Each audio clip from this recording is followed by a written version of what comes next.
everybody. Thanks for coming to meet Cardano. In today's episode, we're going to be talking with Pritesh, and he has a great passion for our community. I really hope that shows through in today's episode, and I hope you guys learn something along with, because I know I learned something. I learned what Kaizen meant. I learned how deep his passion for this community goes. I learned that he has a great mind for the future of crypto, the future of Cardano, and I really hope that you guys enjoy this. He he's a super nice person, and he's extremely genuine in this interview. So I hope you all enjoy it. And if you'd like to support him, then stake your ADA with Kaizen Pool, or you can go over there and check out his YouTube channel, Kaizen Crypto. If you'd like to support this channel, then you can like, comment, subscribe, share the video with your friends, and yeah, we can just and go on this journey together, meeting different people in the Cardano ecosystem. And thank you again to Kaizen for spending his time doing this and really helping this channel out along the way. We look to improve every week, every episode, little by little, small changes over a long period of time. So I hope you guys enjoy it. Cheers. Hey, everybody. Thanks so much, Reagan, for having me on the show. My name is Pritesh with Kaizen Crypto, and I'm a content creator, a stake pool operator, a very passionate Cardano community member. I've been in the ecosystem since 2017, and as far as how I got started, I've always had this entrepreneurial background where I was trying to find ways to make money on the side and figuring out, okay, this is a new thing. This is a trend. It's happening. People are doing well. First off, it started with social media. I saw these projects like Facebook start to take off, Instagram. And I was like, wow, there's a lot of people that are managing social media platforms and like actually making money from it just by creating content. And I saw cryptocurrency as something very similar to that, in that it was very new. There was a lot of people that were interested in it, but really didn't know too much about it. And that was, back then, right? So the community has certainly grown, or the space has certainly grown since then. What year is this? So we're talking about 2017, 2018. In 2017, so I was working in retail, and you see the headlines for Bitcoin, right? Bitcoin reaches 10K. Bitcoin puts it a new high at 15K. We topped out. I remember it was, I think, December of 2017. We had hit 20K, I think, for Bitcoin, and then I think following after that in January, Cardano had hit $1. But before any of that, I was just researching, doing a lot of homework, and thinking to myself back then, I was like, I'm working a job. There's no way I can afford $10,000 for one Bitcoin. Let me see what else is out there. So I was looking at different projects. I had come across Ethereum, Litecoin. I was like, these are really interesting concepts, being able to write applications and use blockchain to facilitate the transfer of some of those funds. And I was thinking to myself, that'd be really cool. But then I saw the different problems that were plaguing Ethereum, and just like how it was having issues with scaling, and then some of the things in terms of some of the hacks that had happened. I think at that time there was the DAO hack. So we ended up with Ethereum and then Ethereum Classic. And I'm just like, there's got to be a better way forward for some of these projects. And that led me to find Charles Hoskinson's iconic whiteboard video. So it's one of those classics that I'm sure a lot of people can relate to. That's what's got a lot of people involved with Cardano. Same for me, very, very passionate about Cardano after seeing that video. I think Charles does an amazing job with just articulating his vision and the things that he has planned for, what he sees for this project. And I thought to myself, this is something that's huge. It's like this technology could really change the lives of a lot of people. And so I started to do more research. I found other YouTubers. I remember Rick McCracken was making content around that time. We had Philippe as well. They were doing the Cardano Effect podcast. And I was thinking, like, this is a great project. The price of ADA at that time, still in 2017, I think was just like 20, 30 cents. Actually where we are right now, which is really crazy. I'm sure we'll get to that. But, I was thinking to myself, maybe just pick up a few $100s worth of this ADA. Let's see how that goes. And this is around about 2018 now. We have that big blow off top. Crypto just goes crazy. I didn't sell anything at that time. I had no idea what I was doing. And then 2018, big bear market, prices just going down, down, down. I'm just like, well, I guess I'll just keep buying it. Price is going down. I'm just going to be here just stacking this crypto. So 2018 passes, 2019 as well, just more accumulation. 2019 was actually when I really got started with building content and created the YouTube channel. So Kaizen Crypto, I started in 2019. And when I first started, I had no idea what I was doing. I was like, okay, let's just give this a shot. I'm just going to turn the camera on, hit record, let's see what happens. And, I just did that consistently. I would come home from work, be like really tired, but still super passionate, want to research what had happened throughout the day and wanted to share it. So I just created content. Um, and I was doing that for about a year. And around about 2019, that's when the incentivized testnet went live Mhm. with staking and, the Yeah, what was that incentivized like testnet. what was that like November, December 2019? Yeah, like later 2019. Yep. So Mhm, the ITN was basically um, IOG saying, "Hey, we have figured out this whole staking mechanism for Cardano. We want to see if we can gather a group of people to help run the infrastructure." At that time, it was the Jormungandr testnet. mhm. So it was in Rust. It was the ITN. And I had built a little Rock Pi, like a little Raspberry Pi computer. That was one of the things that drew me to Cardano. They were You were saying, seriously staking on a Rock Pi? yeah, I had my ITN node on a little Raspberry Pi. Shut up. I know, people were doing that. I saw one person was putting it out there on airplane Wi-Fi. Like, they're on airplane Wi-Fi, and they made a block or something, while on a Oh, plane. on their phone, on their Yeah, phone. Yeah, I yeah. saw that. I saw that. That was back in the day. It's just crazy to think about how efficient the ledger, the blockchain was at that time. But of course, it was That's basically just crazy. staking, right? It was basically hold Yeah, your ADA, stake it to a wallet, or stake it in a wallet, and you get paid. Of course, nowadays it's like we've got NFTs, we've got smart contracts, DeFi, all that kind of stuff. But back in the day, we were all just like, "Wow, this is so cool." And yeah, Raspberry Pi, Rock Pi, just yeah, find your small electronic and just let's see how low this thing can go. it was amazing, man. It was amazing. And that's really how I got my start as a stake pool operator.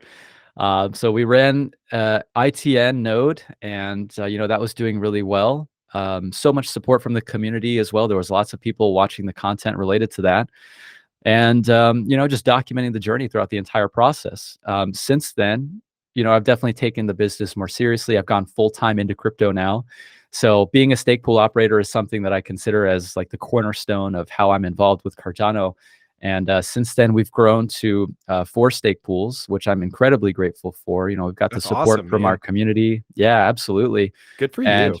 we've beefed up the hardware, enterprise grade hardware. We're running on bare metal. So really just trying to help the Good, network and, keep things solid, staying away from those data centers. good. But we're definitely doing some amazing things now, and then building projects, even though we're in a bear market right now, just the sentiment has been completely wrecked. But I'm still just as passionate as ever just because of the things that we're building. That's awesome, man. Yeah, you mentioned, coming in 2017, so I guess you actually joined in a little bit before I did. I came in February of 18. Oh, wow. So, Okay. yeah, so, I saw I'd first heard about Bitcoin in probably, like, 2012, and I think it was actually from an interview that Roger Ver did, and so I dug into it a little bit, and I was like, "I don't know about this stuff, man," and so I asked my grandpa, I was like, "Grandpa, what do you know about the currency market?" Because he's huge in commodities and, currency markets, and he said, "Son, all I know is that fortunes have been made and fortunes have been lost in the currency market." And he's like, "And that's all I can tell you." And I was like, "That's fair Wise. advice." Very Yep, wise. and Yeah. so I stayed out of it, and then I saw the big run in 17, I was like, "Okay, that's a bubble." And then I thought, "Oh, eh, uh, when did it peak out? 20?" And so I saw it at 10, Bitcoin at 10 or 9. I was like, 50% retracement because I like stocks too. I was like, that's a good entrance point. So February of 18, I start coming in, and I think I bought ADA at like 35, 40 cents. Yep. And then I saw it go up to 45 cents. I'm like, I'm a genius. I got the bottom. Yeah. No, no, I didn't. Oh, yeah. Oh, man. Um, but yeah, 2018, uh, I think was just a brutal year because you remember just as well as I did. You had Daedalus back then, didn't you? Yes. Yeah. So you remember the little ladybug that they came out with Yeah. to report the bugs? Uh-huh. I saw that and I was like, okay, at least they're making progress. They're able to streamline some things. It's a clever way of reporting bugs. And then I don't know of another update from that year that you could actually see from user interface. I think everything else is just leading up to the stake pool and Yeah, actually staking. exactly. So so how brutal was it for you in 2018 going into 2019? We're supposed to get Shelly released in uh, Mhm. Cardano, Miami, the Miami conference, spring of 19, and then it's delayed. Because Um, were you there at the event? I was not. I was not. Yeah, I wasn't either. That was one event where, like, I even remember the video where Charles had taken the lid off the box and there was, like, all these butterflies came out. Him and Um, Vassal. yeah, like, that was just that it's things like that, just small little things that you remember. I really wish I was at those events, which has really led me to make an effort to be at as many events now as I can. Um, it's incredible. But 2018 was definitely pretty brutal for me, um, albeit not as bad as this current bear market. And the difference being is because back then in 2018, I was a much smaller investor. I was still able to go and work a job to actually get a steady paycheck. It wasn't like my entire livelihood was tied up in Mhm, crypto and affected by the volatility of the markets like it is this time around. Um, I feel like there's been lessons learned for me throughout the entire journey. Like I've been in crypto now for what is it? 5 years, yeah. So 2017 till today. So 5 years. So I think that there's still going to be plenty of time for me to learn and continue to grow. But within that short period of time, just the ups and downs have really allowed me to humble myself in the sense that, the price goes up 100x or, whatever crazy number, you better be ready for the price to go all the way back down. I mean, we've just seen that with the price of ADA. I was looking at the chart just this morning just to see, like, okay, how far have we got to go? And from our previous high, so we hit like $3 for a very brief period. I think was that in 2021, like end of 2021. And here we are. So the price has retraced 90%. So the difference between now and then, back in 2018, I was still able to dollar cost average. I had my job, being able to just do that weekly DCA. Versus now, it's like, man, if it wasn't for the stake pools, if it wasn't for catalysts, and being able to build and provide value, it'd be rough. It'd be rough. yeah. But we're still here. We're still building. Yeah, I think the biggest difference for me between the last bear market and this bear market is there's so much more foundation. There's so much more value in Cardano itself. Um, I think looking back at it all, uh, in 2018, we had papers to look at. We had Dionysus Syndros, his whiteboard of the proof of work, and this is how we think we're going to be able to do sidechains. Versus now we have Mokomita, which is a sidechain, and Yes. so I look at all that. I'm like, okay, that's the difference. We have the tech. We're building it out.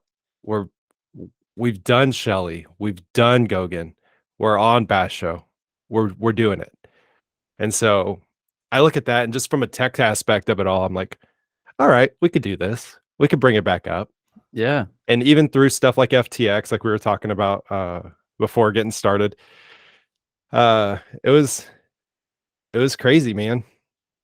Even through FTX, even through Three Arrows Capital, even through all these other crazy things that you hear about, like Canadian Pension Fund having their stuff wrapped up in FTX, even through uh, any of the other craziness, the Ethereum merge, how that's not going ideal for them. I mean, I Mhm. wish them the best. I really do. There's a ton of people that are in that ecosystem.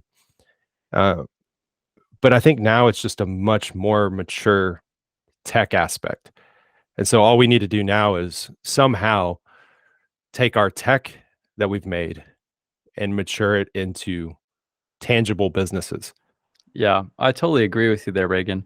Um, just to see all the projects that have come about that are building on Cardano, and despite the volatility of the market, their teams are now solid. They're they're able to just keep on pushing forward. And the use cases, I think, to what you were alluding to, what we need is some use case that really does bring about billions of users in order for this whole crypto sphere to be less of a meme. I was listening to a Twitter space last night just as they were covering the developments live from this whole FTX thing. Elon Musk actually gets on the Twitter space. The first thing he says is Doge to the moon. Oh my gosh. And I feel like stuff like that is really part of the problem. I get it. Elon's a billionaire. He can do whatever he wants. He owns Twitter. He just bought it. But I think that we really have to get past that mentality in the sense that when we think about what crypto is from a fundamental standpoint, we have to realize that we have the ability now to give people their identity. They can control their own funds. They have a wallet on their phone or whatever it is. They don't necessarily have to go to a bank or any type of government to issue some form of an ID or, let's say, a claim on their property that they've purchased. This is all something that's verifiable. It's something that they have provable ownership of now, thanks to blockchain technology. And I think that the use cases are really going to have to be that, just to think about what Cardano has been building and the partnerships that they've put together in places like Africa, and also projects like World Mobile. Another great project that's actually bringing about real world use cases for actual adoption. I think that's really where we have to focus our time and attention now going forward the next 5, 10, 20 years. This is a long road. And the whole ups and downs of this market now, just because of where we are, like with the bad actors in this space, this bear market is, I think, flushing out a lot of that toxic, just the toxic energy, the toxic money that really never existed. And I think it's going to be back to fundamentals after all this is said and done. I hope so, man. I hate seeing people lose money. I hate seeing like even coworkers of mine. They invested on the way up. I think a lot of them DCA'd in at around $1, Hmm. but I told them I was like at 2 cents. I said take out as whatever extra cash you have, just buy some, get off zero, and Yeah. then it went up from 2.5 cents to 25 cents. They're like, okay, at 10 cents I'll buy it. I'm like, it's not going to 10 cents.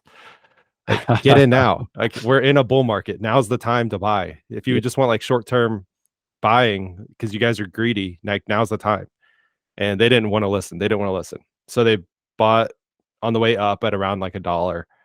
Uh, it 2.5, then back down to $1, and then did the whole three, and then all the way down. They're like, "Oh, it won't break below $1." I'm like, "Who says?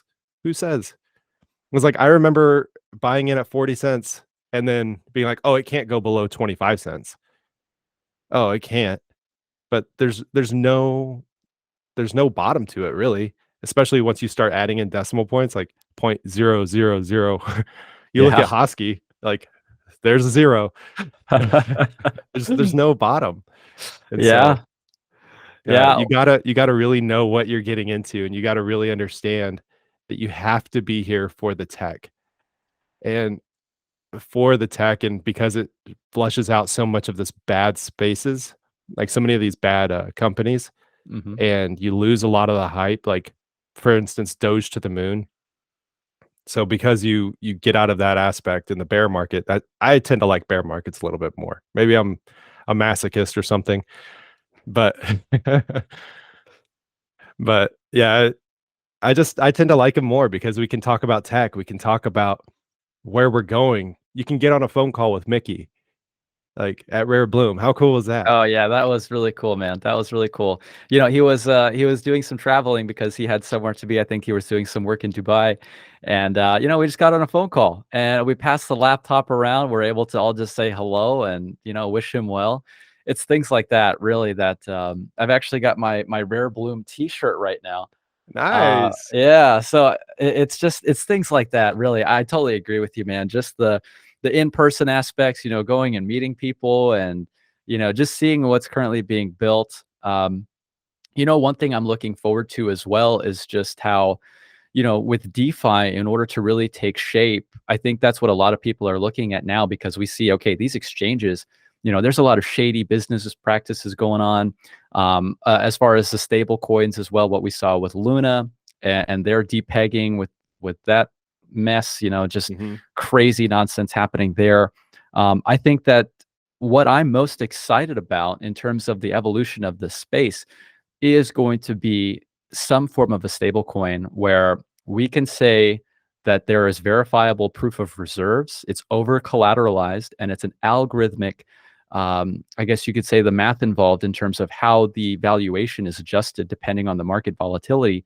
I'm looking at JED for Hmm. that. Cody is going to be the issuer of JED stablecoin.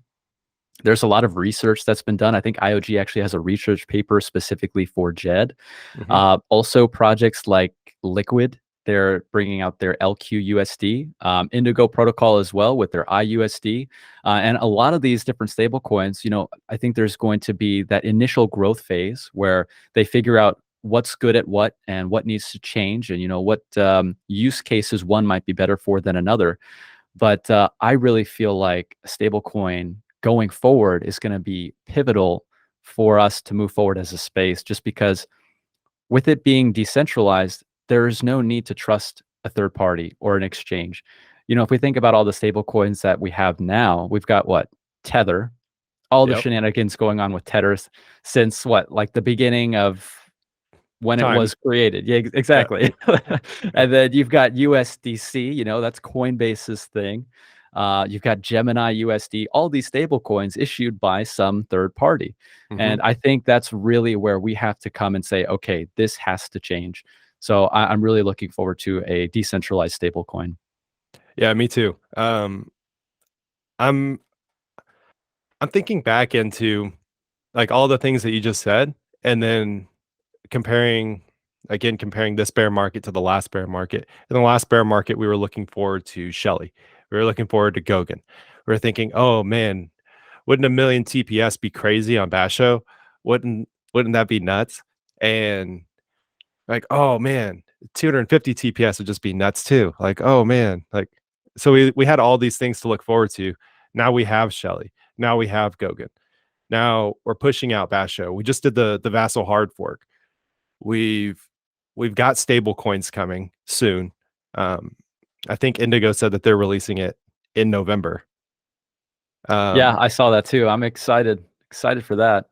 yeah, and so looking forward in this bear market, let's think of some things that I'm personally looking forward to. I'm looking forward to stable coins, like you said. I'm looking forward to side chains. I'm looking forward to um, Marlow. That's a big one. Lace, the Lace wallet, how we incorporate DIDs. But I think the Africa front is going to be a huge one. And on some of those things, there's apparently going to be a surprise going into um, the Cardano summit. There's supposed to be some big announcement. What do you think that is? So, what are you looking forward to Oh, in this, like uh, going forward from here? And then, what do you think that big announcement is? um, well, looking forward, exactly like you said, just I mean, stable coins, of course, but then just all the different things that are currently being built, side chains. You've got different, Plutus V2 is actually a big one. Just to talk briefly on that, just to think about now the efficiency that we're going to see with Plutus V2 and with the Vasil hard fork.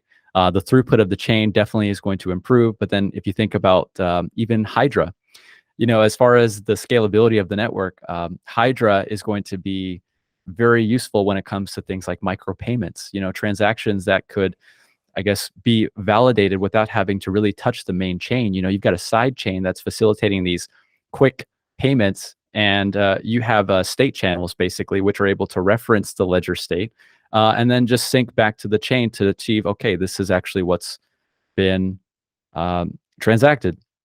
So I'm looking forward to things like that. And in terms of the announcement, I I can only speculate with this, just like anybody. Your guess is as good as mine.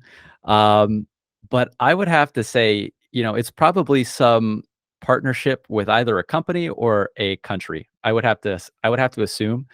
I think like if you're going to make an announcement of an announcement, it's gonna be It's gonna be something. big. Yeah, it's gonna be big. Yeah. So Good so enough let's for Charles to go out and get a buffalo steak, if I remember right. Yeah, yeah, he was celebrating. He was celebrating for sure. He was alluding to something. So, we'll see. I do know that Charles is actually building a restaurant, now that I Mhm. think about it. Nessie's. Yeah, so that'll be interesting, hopefully we can pay an ADA at his restaurant. I think that'll be fun.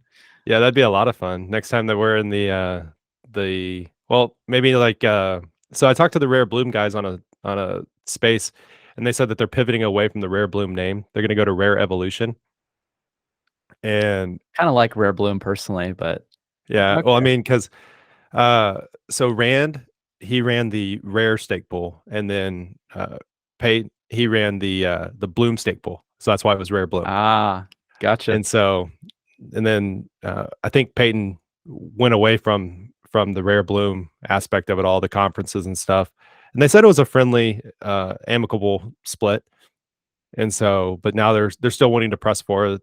Wes and Rand are still wanting to press forward with, Rare Evolution, and so they said they're gonna be Gotcha. thinking about some stuff between now and the end of the year. They're flying over to Europe to do the conferences and stuff. They're gonna be talking through some stuff. But, there's more to come on that at the beginning of the next year, but, yeah, next time we're over there in Denver, we might have to swing on up, go up to Nessie's, have a meal. For sure, for sure. I think that'd be great. So, apparently, it'd only be, like, an hour or 2 away. That's not a bad drive, but Oh, yeah, and, driving through Colorado, I'm sure it's just gorgeous.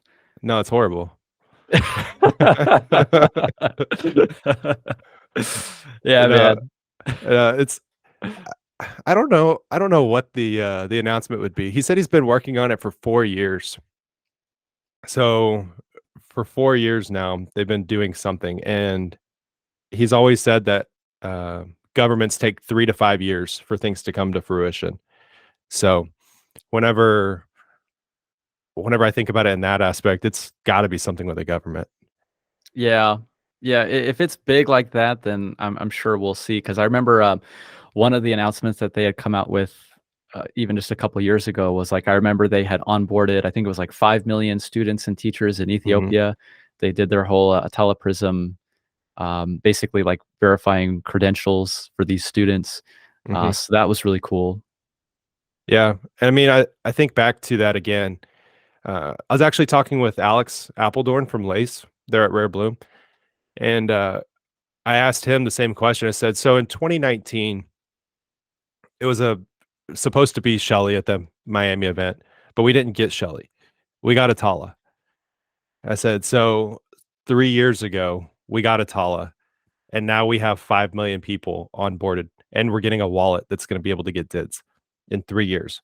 So I asked him, I said, "Where do you see us going 3 years from now with Lace?" And he said, "Oh, that's a good question." And so he's like, "Well, we're definitely gonna have DIDs. We're gonna have, a DApp store. We're gonna have, all these things." So that was a fun conversation to have, and just to think where we're going in the next 3 years. But again, going back to that announcement, I don't know. Could be something as like another New Balance, Yeah. announcement. It could be a government. It could be, something relating to DIDs, something relating to Lace. I don't know. I have no idea. Yeah, it's a lot of speculation. I guess it's something to look forward to. It's interesting though. It's like a lot of these big announcements are happening when sentiment is just super low. A lot of it having to do with the price, and of course, what we've seen recently in the overall space. But I think that's what's really exciting about it is because it's not going to be hyped aside from the people who are passionate about the Cardano community and who would be excited about hearing an announcement like that, there's very, very few people who even might know about it. And that's what's really exciting because it's like as we keep on moving forward and making progress, these announcements that have taken place now over months and years will slowly start to build momentum. And then it just becomes to a point where you do finally reach that mass adoption, which is, I think, where we really do need to be in order to say, okay, we're not so much focused about the price. It's actually what technology are we building to impact the lives of billions of people. And, that's what we've been doing. I think that Charles has an incredible vision. The community now, so passionate, has grown so much. I'm just so proud to be a part of the Cardano community because despite all the FUD, despite all the criticism that we may have received over the years, it's like we're just all fired up. We're all just passionate. Everybody's building. Everybody's excited to be here. Yeah, it's awesome.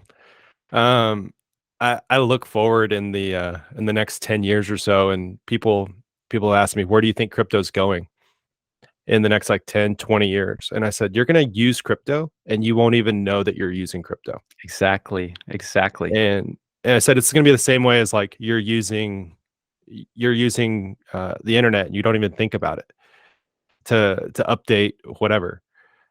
So 20 years from now, I think that you log into your Bank of America account, you log into your Wells Fargo or any other bank of your choice.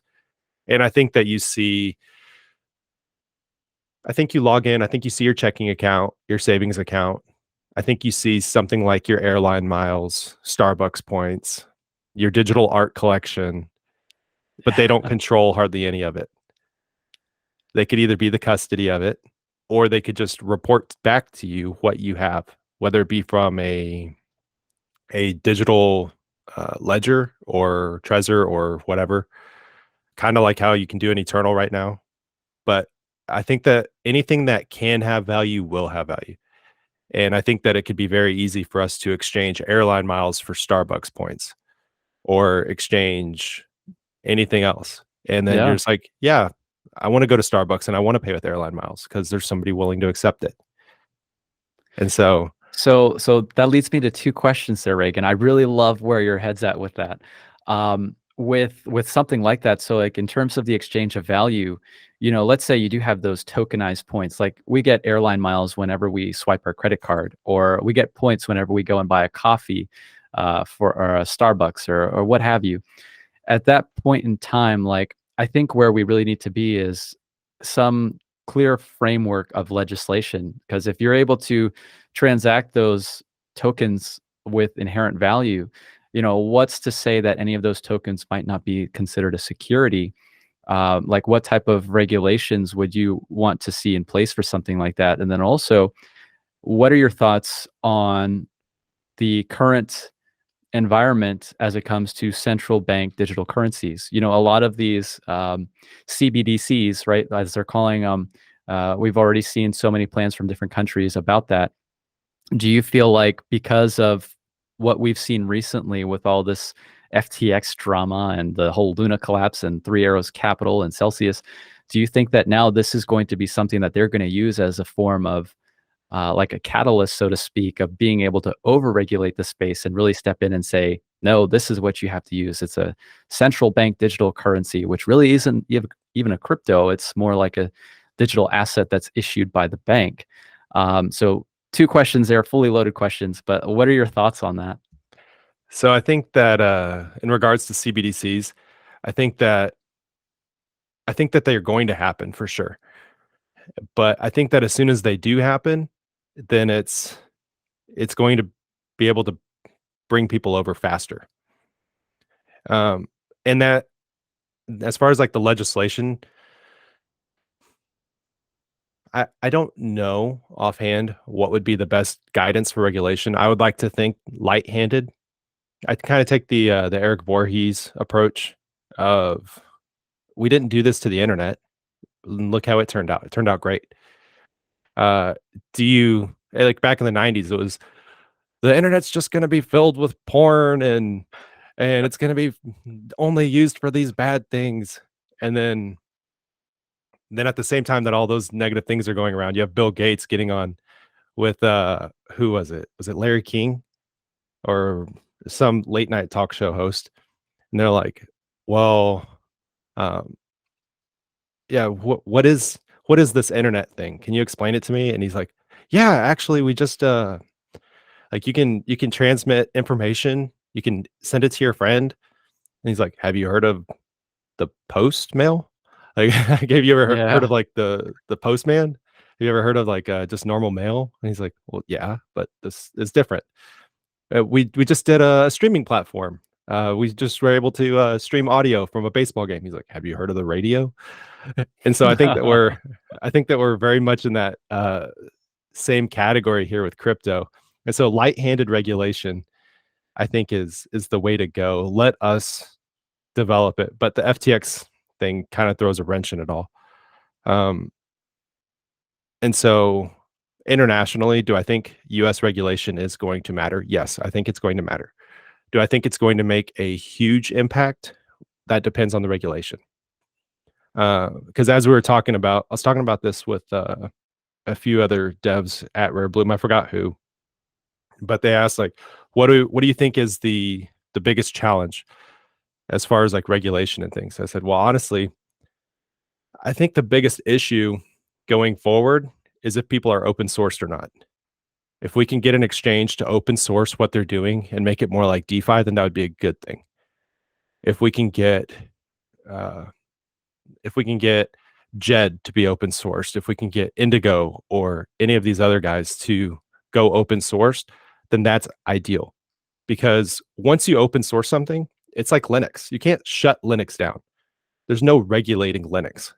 And so I think actually the biggest issue is uh, I think the biggest issue is honestly Microsoft owning GitHub, if I were to put it that way, because then they could Interesting. shut GitHub down. Yep. And so to regulate crypto would be to also regulate the internet in a way of Yeah, that which that does of make which like sense. yeah, of which code is freedom of speech. So yeah, at least in the US it's freedom of speech. So I'm kind of interested to see how all of this plays out. Because if you're going to regulate the way that people can code, is that a violation of freedom of speech? If you're going to regulate what people can put out there, is that a violation of something else that the court's already ruled on? Exactly. So I don't know. It's a really interesting time. Uh, I hope that the legislatures are at least willing to talk about it and think about it. But I don't know, man. Yeah, I feel like, Charles especially has done a bit in terms of, show his face in Washington and see if we can get some legislation passed and talk to regulators and lawmakers. Um, I was just hearing some of the remarks from Gary Gensler, part of the SEC, basically in terms of like his history with Sam Bankman-Fried and the conversations that he's had, and it just goes to show you, like, I think that there's something going on in terms of the SEC as a regulating body, and then who they are in bed with, and then how the money is transacted. So I think that there has to be transparency from all angles in the sense that who are we putting in positions of power to create this legislation, first off? And then as far as the legislation and what it enforces, are we encouraging bad behavior or are we encouraging good behavior? Hmm. So Absolutely. yeah, yeah, it's going to be interesting to see, man. I feel like we are in historic times as an entire industry, and it's very, very interesting to see how all these cards are going to unfold. But I do agree. I think that loose regulation is better, especially in the sense that this industry is still emerging, and I think that if we were to over-regulate, we would therefore, like, just the innovation. We would inhibit the amount of innovation which would come from the space. And, that would hurt a lot of people. That would hurt the growth of the communities and the ecosystems that are being built. Um, but we'll see. We'll see. Interesting Yeah, times. it's definitely interesting times. I mean, whenever we're looking at like where we're going versus where we've been and um where we should go. I I don't know. I just hope that I don't know where we're going, honestly, regulation wise. I just know that uh, if the US puts something out there, then companies will go elsewhere. And as Charles said in his video lately, Bernie Madoff was a regulated entity and he lost Yeah. people billions of dollars. And so just because they put out regulation, even if it's strict, it doesn't mean that it's going to be good. Right. And and so whenever we're going forward, we really have to be cautious if if we're talking to our lawmakers, if we're talking and lobbying on behalf of crypto, we really have to be cautious as to what we want. If we like SBF was talking about how he wanted over regulation and he wanted full transparency. Like, great. FTX US was doing that. FTX was not. Um, Yeah. and FTX affected FTX US. So any regulation that the US puts out there, all it's going to end if it's overly tight, it's just going to end up driving people overseas. And then those overseas actors are going to end up affecting the US actors in negative ways. Plus, it's going to lose the US jobs. Right. So Right. I don't know, Exactly. man. Um, just real quick, I'm gonna kind of backtrack for a second, Yeah. and we're Sure. gonna go Sure. to a completely different topic because it's something that that if I don't ask you, my kids are gonna be like, "What? You didn't ask him?" So I have two young kids. Okay. I gave them your stickers from Rare Bloom, your Oh, little that's so Kaizen cool. stickers. Yeah. Yeah. Yeah. Thank you. I hope One they enjoy them. oh, they love them. They love them. That's One of nice. them is already on the back of a phone, uh, Sweet. and then the other one's on their Chromebook. And Very so, cool. Very yeah, man. cool. So they love it. So where did the name Kaizen come from? That's a great question. So Kaizen came from me just brainstorming before the YouTube channel, before the stake pools. I was thinking to myself, okay, how? Because before I was studying branding and marketing. I was telling you about the social media stuff and how I was looking at that. um, I was thinking to myself, okay, what is something that I could use as a name brand for a crypto based company for Cardano? I knew I wanted to focus on Cardano specifically. And then after doing research, I was like, okay, so Cardano had this ICO in Japan. I'm sure there's a huge Japanese community, which there is, very friendly and very welcoming at that. And um, I was thinking, like, okay, what are some cool Japanese names? Just you know, writing a list of some cool names, and then Kaizen came up. I was like, Kaizen, Kaizen, Kaizen. And I just kept on thinking on it, and came up with several other names, but Kaizen just kept on coming up. I was like, this is a really good name. But it couldn't be just Kaizen, like it'd have to be something that would relate to what I was talking about. So like Kaizen Cardano, Kaizen crypto. It's like, oh, Kaizen crypto.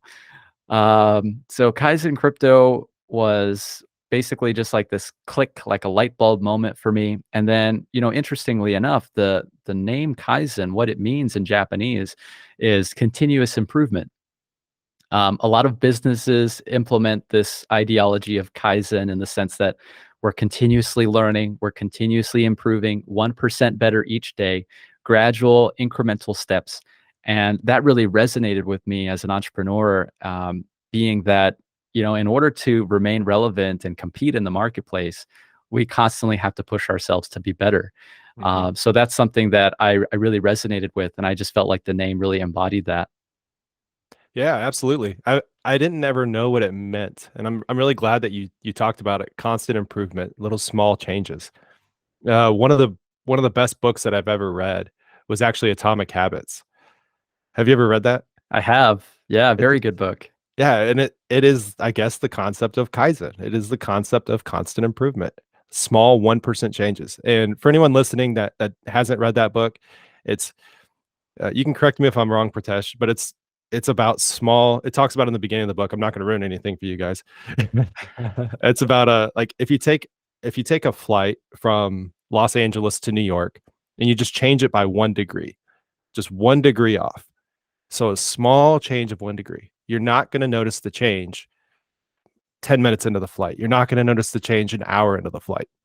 But whenever you get to where you think you're going to, you're gonna be a completely different spot. You're not gonna be in New York. And Yeah. so it's that small constant change that if you do that, you're gonna be a completely different person 3, 5 years from now. And Yeah. so on that note, how do you think that you've changed since entering the crypto space? Um, I feel like I have become more aware of the thoughts that come into my head. And especially as I've gained a presence online, once you put something out on the internet, it's there. Mhm. And for me, I've always been the type of person where it's like I want to think before I speak, and I think that I've had to become more aware of what's gonna come out of my mouth. So that's one, and, probably a good thing too, because I know there's just a lot of verbal garbage that can be spewed out. We can just talk and ramble and whatnot, but I think it's very important to be aware of what you're saying. So that's one thing, and I think that's also led me to become more effective with dealing with people as well. Just practicing things like empathy and showing respect and being patient, I think, as well. Just to think about how, I talk to people within our community even, and it's like I see people reach out to me. They're like, "Hey, can you help me with this?" And we've always got like 1,000 things going on, but just taking maybe a couple seconds out of my day and just replying to their DM uh, completely changed the game in the sense that I've just created a new relationship with that person, which could grow into something that I would have never even imagined. And that's just an example. But it's things like that. I've definitely become more patient as a person. Recently, Reagan, I'm not sure if you saw it on social, but I had the opportunity to actually go to Sri Lanka. We were doing charity work by donating the rewards from one of my stake pools. My personal operator rewards from Krishna Pool go to charities. And, with the past couple years and COVID and all that kind of stuff going on, it was a little bit difficult to actually go out there and travel and do all that.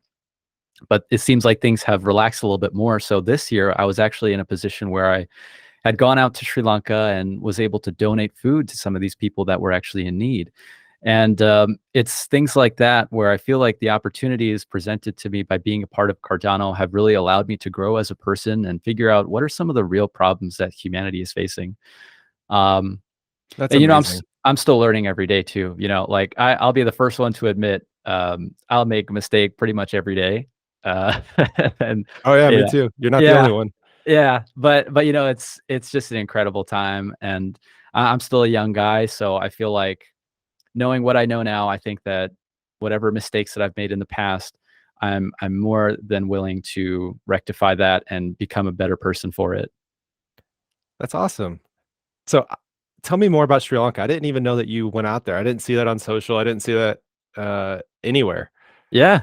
Yeah, So well, I posted some footage, and then I made a YouTube video about it as well, so definitely, yeah, I'll check go that check out. that out. Check Yeah. that out, man. Yeah, it was a great experience. I feel like, so we partnered with the Foundation of Goodness, and, basically, they have they call them goodness boxes, right? They've got some, dry goods like your rice, your lentils, basic necessities, some essentials for hygiene as well, and, we were able to donate the funds to get these goodness boxes, and we went and met with the director of the Foundation of Goodness, and there was just a line of people that had come. This was the day that they were distributing those boxes, so we had to come at that time, and I was out there, and we were able to distribute food to these people, and one of the most profoundly impactful experiences of my life was just being able to go there and see these people who live in these conditions.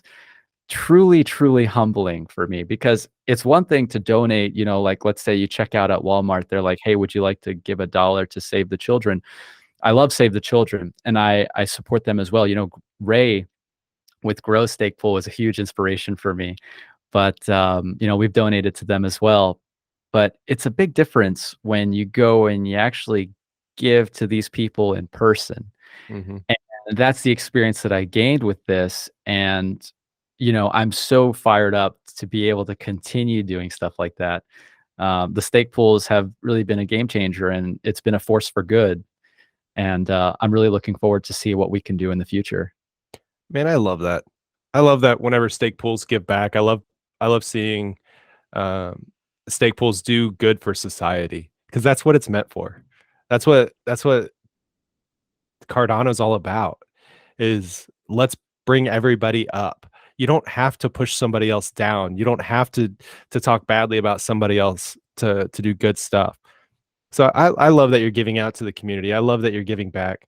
And to your point of actually going and doing that, um, it is completely different whenever you're there. You Yeah, smell what they smell. You see everything. It's not just pictures. You get a full uh uh what like you you're get fully the immersed in their yeah, environment. yeah. You're in it. The sights, the sounds, the Yeah. smells, everything. Like you're there, and you're like The when I food. got How back is the home, food? the food was amazing. Yeah, it always is. It's crazy. Whenever you go to any of these countries, just experiencing the cultures through the food, it was great. It was really good. Um, but yeah, man, I tell you, Cardano has changed my life, and my goal would be to help change the lives of others by helping to educate and onboard more people, and really just sharing the same opportunity that I was given, and empowering those people. Yeah, that's amazing. Um, yeah, I love that you're doing that. Empowering those that need to be empowered or those that that just haven't gotten any luck really. 'Cause I mean, I live in the US.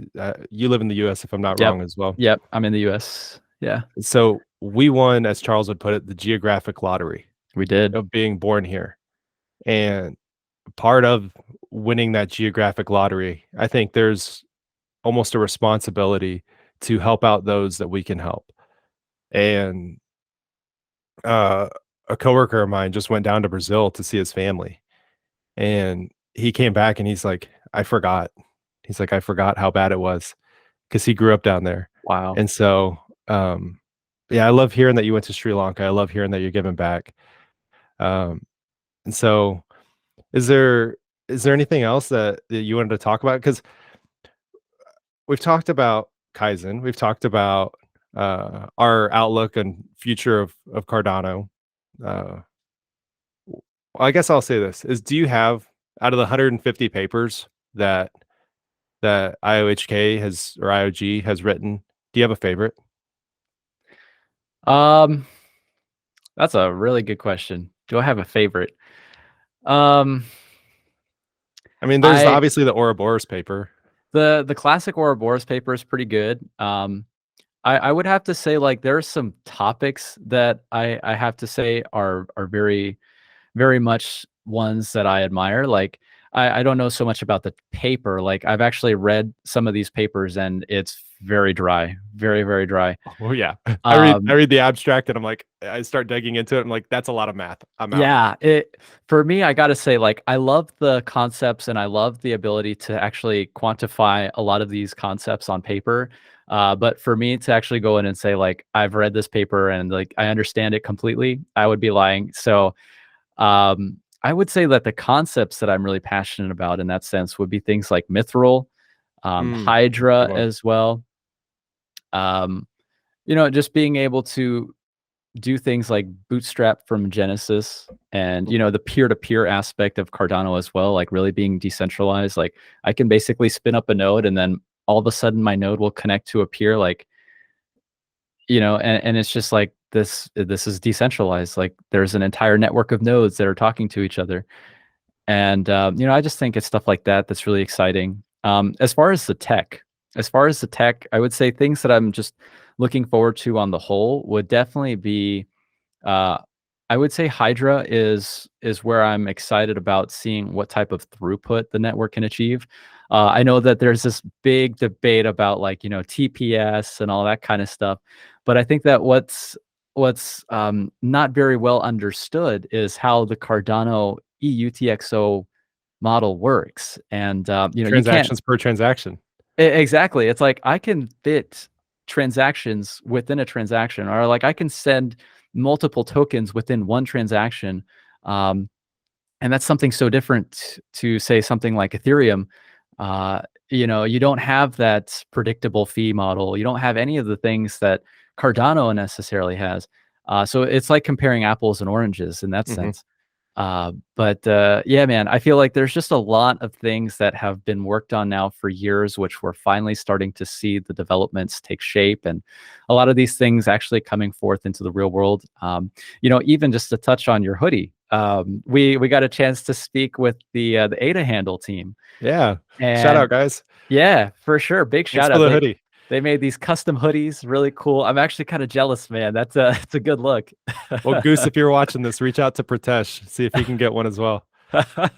Yeah, man. The ADA handle as well. It's like that's a project built by the community, and they solved such a big problem. And they're just getting started with it too. Human readable addresses, and to think that I can hold an NFT in my wallet instead of typing in this long string of numbers and letters, which nobody can remember or anybody can decipher. It's like I can just type in $Kaizen, and using pool.pm, I can see the contents of my wallet. I can send tokens to that wallet. I can send ADA to that wallet, what have you. And that's another project where it's just like, it's such a fundamental concept, but totally transformative to the Mhm. ecosystem. Yeah, you gotta have the actual Explorer to see everything that's going on. You can see pictures that are being sent to each other. You can see uh, anything that's being done on an exchange. I love Pool.pm. Oh, I use it all the pool.pm. time. Yeah, Smog. Shout out to Smog. Incredible. We would not be where we are in the space without pool.pm. Man, I'm gonna have to write Smog's name down. I'll reach out to him, see if I can do an interview with him in the future. So, yeah, he's such a good actor in this space. Yes, And absolutely. so, but yeah, Smog also, and anyone interested, Smog also runs their own stake pool. So, Yeah, shout out to support them. them. Yep, single stake pool. Got to support those guys, man. So, y- we'll get on a controversial topic. I'll get you there. Sure, sure. Here's a controversial issue. Maybe not controversial for a lot of people. I don't really fall one way or the other on this. Single stake pool, multiple pool. Where do you're Yeah, obviously a multi-pool operator. I'm a multi-pool. Yep, yep. I'm on the dark So side. let's run through the arguments for both sides. Yep. Uh, on the single pool operator side, the argument is people should just run single stake pools, and then spread the love around. Also, it helps out with decentralization, um, and it is the core and essence of what it means to be decentralized. Everybody just run one, and then that way we can all be decentralized as possible. Plus, it helps everyone else out, spreads the love, spreads the blocks around and the funds. So then there's the multi-stake pool aspect, which is like, no, I'm a good actor. I've worked hard. My stake pool's filled. I still have more people that want to join my space. I know what I'm doing. I'm secure, and I can open up another one, and then people are going to want to donate there as well. And so, Yeah. uh, So to touch on that, so it's definitely been very highly debated within the community. And as far as where I stand on it, I think that we do need the ability to make it accessible for somebody to run a stake pool and open a stake pool. But I think the issue in the gray area comes, well, why would it be so easy to just spin up multiple stake pools? There needs to be something in place to say, let's say there's a good actor, somebody like myself. I've got multiple stake pools. The protocol allows me to do so. I think that it really comes down to the network parameters and how an operator like myself is incentivized when I operate a stake pool. I treat the stake pool as a revenue stream, as it's a business model in that sense. Like a lot of people, they say, well, a stake pool should be something like a hobby or, just something that you want to do to help support the ecosystem and the network, which it's great. It's really good that if you have that type of passion and that interest, but at the end of the day, if you're going to be doing this as something which will help to grow businesses within the community and the ecosystem, you do have to pay your people and keep the lights on as well. So there's going to need to be that balance. How do we make it so that there is an incentive for somebody to only run one stake pool? And that comes to the network parameters. So we've got different things that we can change. We've got the K parameter, which is the desired number of stake pools. We've also got the A naught parameter, which has to deal with the pledge. So all these different things, there's a lot of math involved with how we look at this. IOG has done a fairly good job with giving us a starting off point, but I think now it's up to the community, being that we're as decentralized as we are. Voltaire is pretty much here. We've got Catalyst, but then being able to vote on certain things as far as network parameters, I think is where we're going to need to be. And there's a big debate as well about the minimum cost or the minimum fee for these stake pools. Like, do we change the minimum fixed fee from 340 to zero? Would doing something like that cause a race to the bottom, right? So there's an equilibrium we have to find here. But I do believe that you can still run multiple stake pools and contribute to decentralization. And the reason for me saying that is because if you think about the single stake pool operators who are using things like AWS or Google Cloud or Microsoft Azure or any of these data centers, what was it? Was it Hetzner or I can't remember the name of this data center that had said all these Solana nodes need Yeah. to go down. Like It was um, a German, it was a data center. yeah, it was a German data center, and basically they were just like, yeah, we can't have these validators on our infrastructure. So what happens if something like that were to occur on AWS? Mhm, Amazon. What if they're just like, yeah, we don't want to have to deal with anything related to cryptocurrency. If you're running servers on our network, then we're canceling your subscription. You're turned off. mhm. What happens then?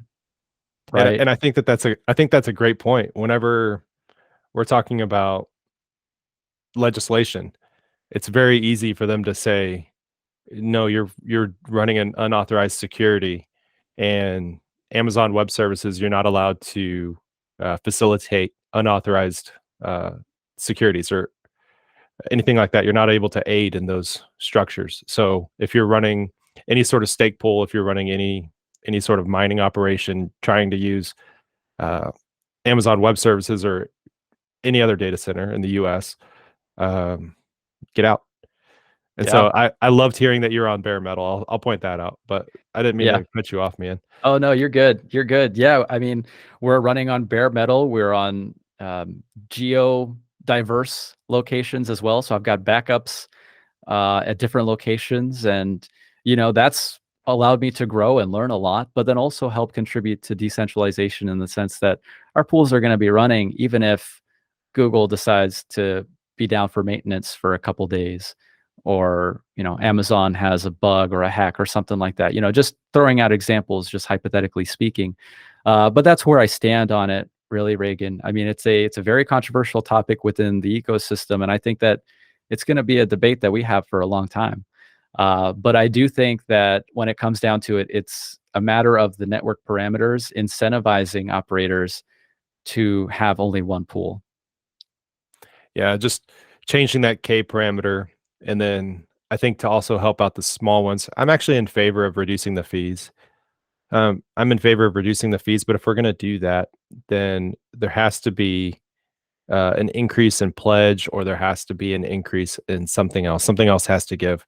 There's always a trade-off. You can't just have, 0% and 0 fees and have, uh, 2,000 pledged. Yeah. You can't run a pool like that, I or at mean, least you shouldn't be able to. think about the Binance pools. Oh, no kidding. Like think about the good that it would do just to have the ADA held by Binance distributed to community pools. And I think Binance pledge on their pools is something like 2,000 ADA. Just something completely minuscule, and they're just raking in all that ADA. Mhm. So it really is a parameter question.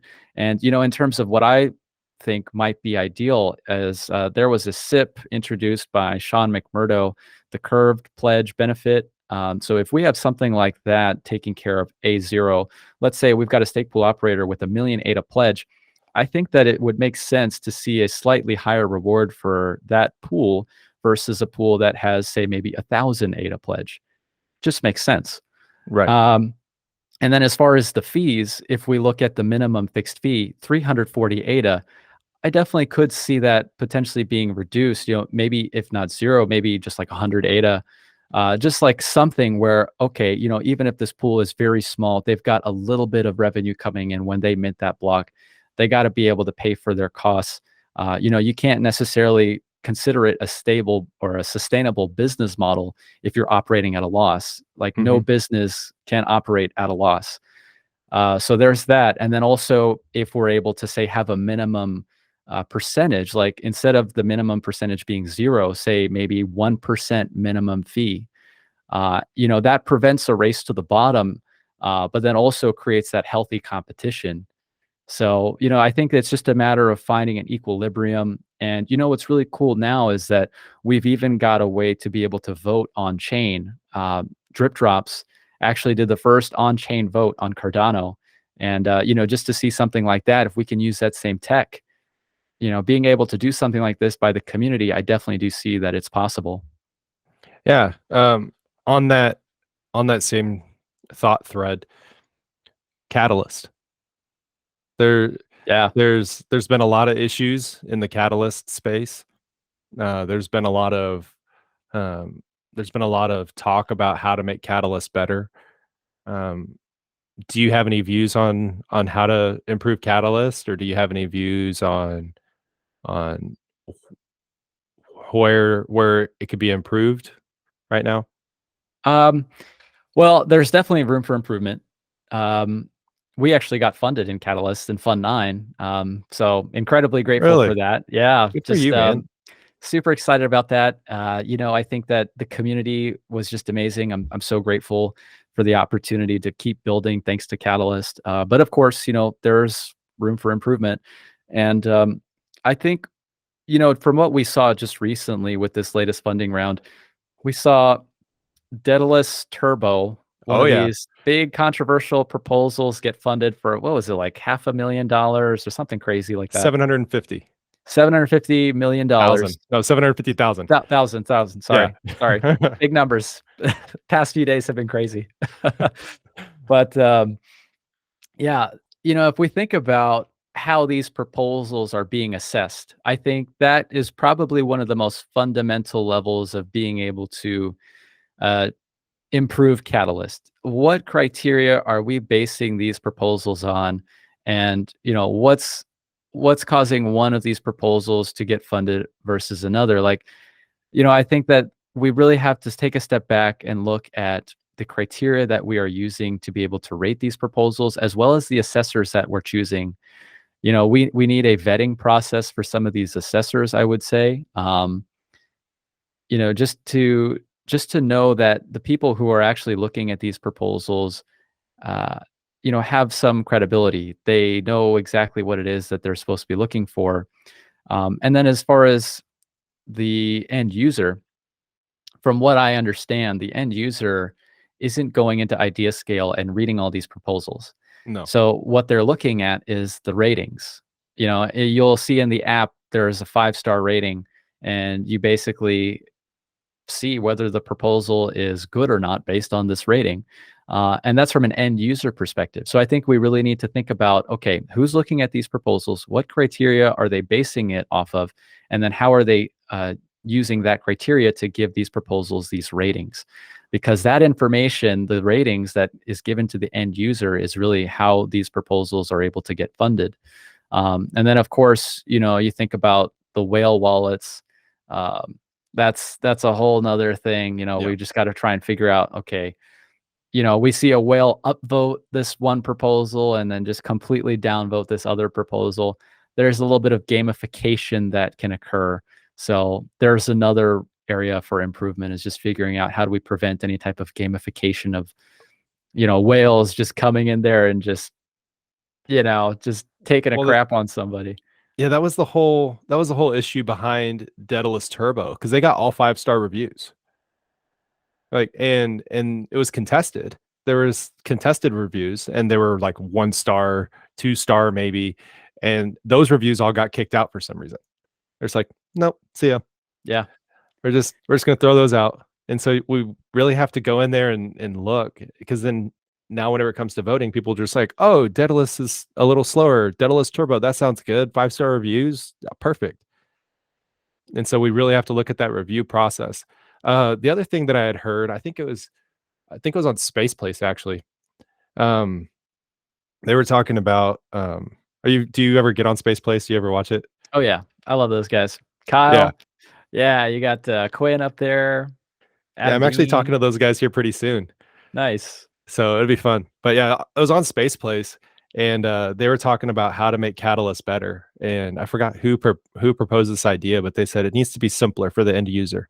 Yeah. And they said, look at Tinder. Tinder is swipe left, swipe right. No, yes, no, yes. Why can't we do something not necessarily like Tinder, but something super easy for the end user? Just no, yes, and then filter from there.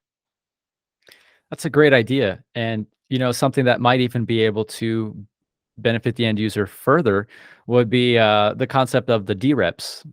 We've got community experts that could be delegated voting power on behalf of some user who's maybe not so much in the know about what's going on with Catalyst. They still wanna participate, they still wanna earn those voting rewards, but if they're able to delegate that voting power, just like how they're able to delegate their stake to a stake pool operator, that's something that could also benefit Catalyst because, a I lot mean, of these. I would do that. Yeah, it's like, let's say I work a 9 to 5, I've got 0 time to focus on what proposals are being submitted in Idea Scale, but I know that there's some great projects which I would like to support. Why not just delegate the ability to vote on behalf of, my voting power and give that to somebody else who's more knowledgeable Mhm. and just feel comfortable knowing that my ADA helped contribute to the growth of the ecosystem? Yeah, I mean, absolutely. I would delegate my vote, probably Kyle, Rick, um, somebody who's been around for a long time who can dig into it. Sebastian, maybe. I don't know if that'd be a conflict of interest because he's also one of the reviewers, if I'm not wrong. Uh, Yep. and so I don't know if we'd be able to do it that way, but I would delegate it to somebody like that who has proven to be a good actor, who has proven to know the ins and outs of the code. I mean, I'm not unknowledgeable by any means, but I definitely I definitely don't dig into stuff as much as Kyle does or as much as Sebastian does or read the papers as thoroughly as Rick does, I think. Yeah. And so, like, there's definitely those guys in the space that have proven to be good actors that are 100% into this all the time. And like you said, I work a full-time job. I can't go through 1,000 uh, proposals and then read through them all and determine what's a good actor, what's a bad actor, like dig into all of the backgrounds of everybody on the teams. So I wouldn't have the time. But Yeah. so I mean, if we could do that, if we could just make the UX a little bit easier, if we could delegate voting, I think those two things, they would be good as well. But I think the current catalyst, I think that actually got delayed a little bit. Yeah, we still don't have a date. We still don't have a Hmm. date. Basically, they were saying we need some R&R, we need to take a break, and, I guess it's TBD Yeah, for Fun 10. yeah, exactly. And I don't know that that's a bad thing, especially with holidays coming up. In the U.S., we have Thanksgiving here in a couple weeks, and then obviously there's Christmas for everybody. Uh, so I mean, I don't necessarily think it's a bad thing to postpone it a little bit. Everybody's got family time and traveling, and who knows. Um, but we've kind of dug into a bunch of different topics. Then we've kind of gone far, far, far in depth. What's Do you have like a go-to um, high level, just overlooking elevator pitch that you tell people? Well, as of recently, stake ADA and use a hardware wallet. Keep your funds off exchanges, not your keys, not your crypto. Um, it's going to be an exciting time for people who are in this space now because we have we have so much to figure out. We have so much to look forward to. Um, it's going to be an interesting time. It's going to be a very interesting time for people who are involved in crypto. But the conviction that I had about being involved in Cardano is stronger than ever. I'm still just as passionate. I'm still just as fired up about what's being built right now. The Cardano community is absolutely incredible. The best community in crypto, hands down. And we're all growing, we're all learning together. So if there is any type of question that you may have, feel free to reach out. I'm here, Reagan, with Cardano Times. This podcast that you're putting out, it's something that is going to provide a resource for newcomers to hopefully learn about the space. There's so many prominent community members that are doing Twitter spaces, YouTube live streams, so much content that is being produced, despite where the sentiment is right now. So what I would say to anybody who's watching this, if you made it to the end, thanks so much for watching. It's great, just to be able to come on channels like this and just have a chat with anybody from the community. But feel free to reach out. We're Yeah, here. We're always willing to support and help answer questions. I would say that where we are right now, don't let that discourage you, especially if you've been a part of the ecosystem for a while. This is definitely something that we've seen before, albeit not at this scale. However, I think that we will get through it and we'll become better and stronger for it. So yeah, man, I think it's going to be an exciting time. The future's bright for Cardano, especially, and just excited to be along for the journey. perfect. Pritesh, thank you so much for giving up your time. And I really appreciate you being here today. I appreciate everything you do for our ecosystem for Cardano. Thank you for running your stake pool. Thank you for running your channel, and thank you for giving up your time. So, Yeah, no, it's uh, my pleasure, Reagan. Yeah, it was actually great to meet you in person in Colorado this year. It was a lot of fun. yeah. For anybody that doesn't know, Pritesh, you're always dressed to the top of the line. You're also extremely tall. So, how, Yeah. you're what, like 6'3", I think? No, 6'1", 6'1", 6'2", 6'1". 6'2" on a good day. Depends on the size of my shoes. There you go. So, again, Pritesh, thank you so much for your time. And anyone that wants to help Pritesh, stick to Kaizen, go check out his merch. And yeah, thank you for being a part of Cardano. Awesome. Thank you so much, Reagan. I really enjoyed it. Thanks so much, everybody. Appreciate you watching.